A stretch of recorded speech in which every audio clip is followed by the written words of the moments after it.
speakers, sa aming guro, Ma'am Ninette Mandigma, sa aming mga magulang at kapwa ko magsisipag tapos, at sa lahat ng bisitang naririto ngayon, magandang umaga po sa inyong lahat. Ako po si Eren J.B. Escobar. Ay buong puso na nagpapasalamat una po kay Lord na siya nagbigay ng talino at gumagabay sa atin. Daddy at Mami na laging nagsisikap magtrabaho para sa kinabukasan ko. Daddy, isa po ito sa bunga ng inyong pagod at puyat. Sa laot, pambigay lamang ang pangailangan ko.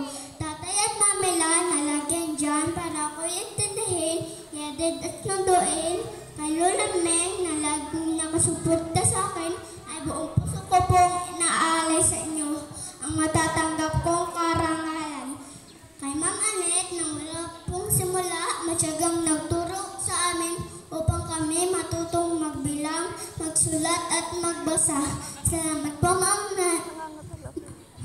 dahil sa inyong tiyaga at pagmamahal sa amin. Salamat po sa isang taon nating pagsasama na may kasamang tawanan at kulitan. Pinaramdam po ninyo na school is not away from home.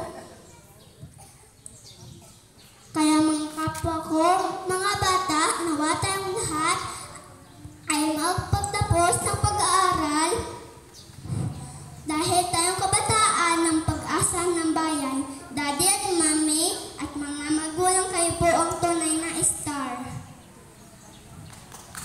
Kaya mga kapwa ko mag-aaral, tumayo po tayo at palakpakan natin ang ating mga magulang at guro. Muli, maraming salamat po.